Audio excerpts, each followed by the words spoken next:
ഒരു തുള്ളി രക്തം പോലും മാറ്റിവെക്കാതെ പൂർണ്ണമായി ചൊരിഞ്ഞവനേ,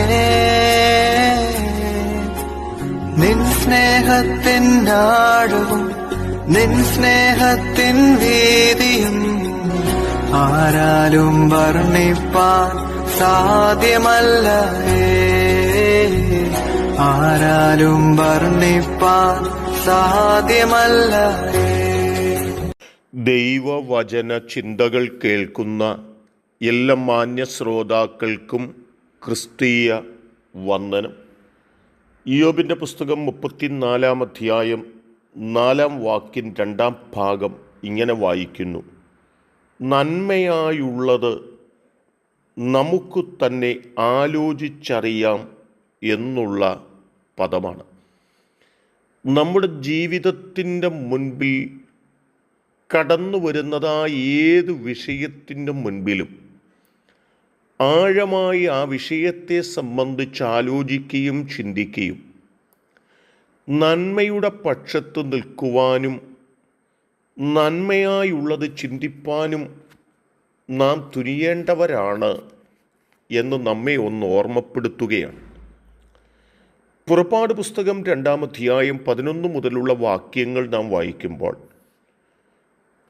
മോശയുടെ വളർച്ചയുടെ കാലഘട്ടത്തിൽ ഒരിക്കൽ താൻ നടന്നു പോകുന്നതായ വഴിത്താരയിൽ തൻ്റെ സഹോദരന്മാരുടെ അടുക്കലെത്തുമ്പോൾ അവരുടെ ഭാരമുള്ള വേല നോക്കിക്കാണുകയും ഒരെബ്രായൻ ഒരു മിസ്രൈമിനും തമ്മിൽ വഴക്കുണ്ടാക്കുന്നത് കാണുകയും ചെയ്തപ്പോൾ അവൻ്റെ സഹോദരൻ്റെ പക്ഷത്തുള്ള നന്മയെക്കുറിച്ചുള്ള കാഴ്ചപ്പാട് നിമിത്തം മോശ എബ്രായൻ്റെ പക്ഷത്ത് നിൽക്കുകയും മിസ്രൈമിനെ ഇല്ലാതാക്കുകയും ചെയ്യുന്നതായ ഒരു ചരിത്രം അവിടെ രേഖപ്പെടുത്തപ്പെടുന്നുണ്ട്. ഇവിടെ നമ്മെ ഓർപ്പിക്കുന്നത്, മോശ നന്മയുടെ പക്ഷത്ത് നിൽക്കുന്നതും നന്മയായി ചിന്തിക്കുന്നതുമായ കാര്യങ്ങൾ ആ ഭാഗത്ത് വ്യക്തമാക്കപ്പെടുകയാണ് ചെയ്തിട്ടുള്ളത്. സംഖ്യാപുസ്തകം 12 അധ്യായത്തിലേക്ക് നാം കടന്നു വരുമ്പോഴും മോശയോട് മിരിയാമും അഹരോനും എതിർത്ത് നിൽക്കുന്നതായ ഒരു ഘട്ടമാണ്.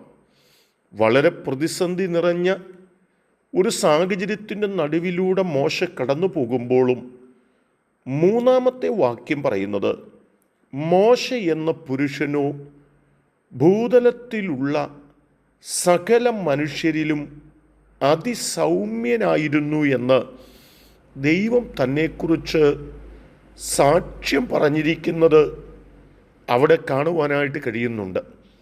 വേണമെങ്കിൽ മോശയുടെ അധികാര പരിധിയിൽ നിന്നുകൊണ്ട് അഹരോനോടും മിരിയാമിനോടും എതിർക്കാമായിരുന്നു.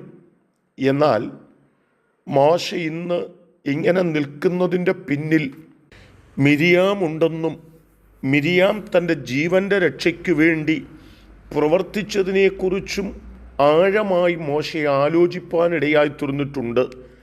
അന്ന് മിരിയാം ചെയ്തതായ നന്മ പ്രവർത്തികളെക്കുറിച്ച് ഓർക്കുമ്പോൾ ഇന്ന് മോശയ്ക്ക് മിരിയാമിനോട് എതിർത്ത് സംസാരിക്കുവാൻ കഴിയുന്നില്ല എന്നുള്ളതാണ് ആ വാക്കുകൾക്കും വാക്യങ്ങൾക്കുമുള്ളിൽ ഒളിഞ്ഞിരിക്കുന്നതും നമുക്ക് മനസ്സിലാക്കാൻ കഴിയുന്നതുമായ ഒരു യാഥാർത്ഥ്യമെന്ന് പറയുന്നത്. ഇവിടെ ദൈവം നമ്മെക്കുറിച്ച് ആഗ്രഹിക്കുന്നത് എന്താണെന്ന് ചോദിച്ചാൽ, നന്മയുള്ളത് ആലോചിക്കുകയും നന്മയ്ക്കൊപ്പം നിൽക്കുകയും ചെയ്യുവാനായിട്ട് നാം മനസ്സ് കാണിക്കുന്നു എങ്കിൽ ആ നിലകളിൽ ജീവിക്കുന്നതായ ഒരു വ്യക്തിയോടുകൂടെ ദൈവമുണ്ടായിരിക്കുമെന്നും ദൈവം അവനെ കൈവിടുകയില്ലെന്നും ആഴമായി ഓർമ്മപ്പെടുത്തുന്ന വാക്കുകളാണ് ഇവിടെ നമുക്ക് കാണുവാനായിട്ട് സാധിക്കുന്നത്. ഇയ്യോബിൻ്റെ പുസ്തകവും അതുതന്നെയാണ് പറയുന്നത്. നന്മയായുള്ളത് ആലോചിക്കുന്നവരായി നമുക്ക് തീരാം എന്നതാണ്. നമുക്ക് നന്മ ആലോചിച്ച് ആ നന്മയുടെ പക്ഷത്ത് നിൽപ്പാൻ ദൈവം നമ്മെ എല്ലാവരെയും സഹായിക്കട്ടെ. കരുണയുള്ള ഞങ്ങളുടെ ദൈവമേ, സ്വർഗസ്ഥ കർത്താവേ, ഞങ്ങൾ ന്യായമുള്ളതും നന്മയായതും ആലോചിച്ചും ചിന്തിച്ചും ആ നിലകളിൽ പ്രവർത്തിച്ചും ഞങ്ങൾക്ക് മുന്നോട്ട് പോകുവാൻ ഞങ്ങളെ എല്ലാവരെയും സഹായിക്കണമേ. ഈ ദൈവവചന ചിന്ത കേട്ട എല്ലാവരെയും ദൈവം അനുഗ്രഹിക്കണം. യേശു കർത്താവിൻ നാമത്തിൽ തന്നെ. ആമേൻ.